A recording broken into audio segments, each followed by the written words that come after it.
നീതുമോളെ ഇന്നെങ്കിലും നീ അക്ഷരത്തെറ്റ് വരുത്താതെ സംസാരിക്കാൻ മാക്സിമം നോക്കണം കേട്ടല്ലോ. ഇല്ലെങ്കിൽ ഇന്ന് നിന്നെ ഇവര് കളിയാക്കി കൊല്ലും, ഉറപ്പാ. അതുകൊണ്ട് സൂക്ഷിച്ച് സംസാരിക്കണം. ഓക്കെ അല്ലേ?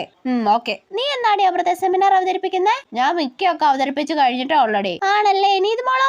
ഞാൻ നാളെയാടി അവതാളിപ്പിക്കുന്നേ. അയ്യേ അവതാളിപ്പിക്കുന്നോ? ഇവളിങ്ങനാടി വാ തുറന്ന ഇവൾ ഓരോന്ന് തെറ്റിച്ചാ പറയും. നാണം കെട്ട് തെറ്റിക്കല്ലേ എന്ന് പറഞ്ഞല്ലേ. ഇപ്പൊ സമാധാനമായല്ലോ. അങ്കിളെ അലക്കിള ഉള്ളി. അയ്യോ എന്താ മോളെ? ഭാഗ്യം അങ്കിള് കേട്ടില്ലെന്ന് തോന്നുന്നു. എടി നമുക്ക് ഞായറാഴ്ച ട്രിപ്പിന് പോയാലോ? ഞായറാടിയാ. നീതുമോളെ നീ വരുന്നുണ്ടോ? ഞായറാഴ്ച എനിക്കൊരു സ്ഥലത്ത്. അയ്യോ തെറ്റി. അയ്യേ ഞായറാഴ്ചയോ? അതെന്താ ആഴ്ച?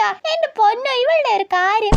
നീതുമോളെ ഇന്നത്തെ ദിവസം നീ പല വാക്കുകളും തെറ്റിച്ചു പറഞ്ഞു. എല്ലാരും നിന്നെ കളിയാക്കി ഏറെ കയറ്റി. എല്ലാവർക്കും അക്ഷരം തെറ്റാതെ സംസാരിക്കാൻ അറിയാലോ. നിനക്ക് മാത്രം എന്താ തെറ്റാതെ സംസാരിക്കാൻ പറ്റാത്തെ? കൊച്ച ചായ എടുക്കട്ടെ? നിനക്ക് പറ്റും നീതുമോളെ. You can. Yes I can. കൊച്ച ചായ എടുക്കട്ടെ? ചാള എടുത്തോ അമ്മേ. അയ്യേ ചാളയോ? പിന്നെ തെറ്റി.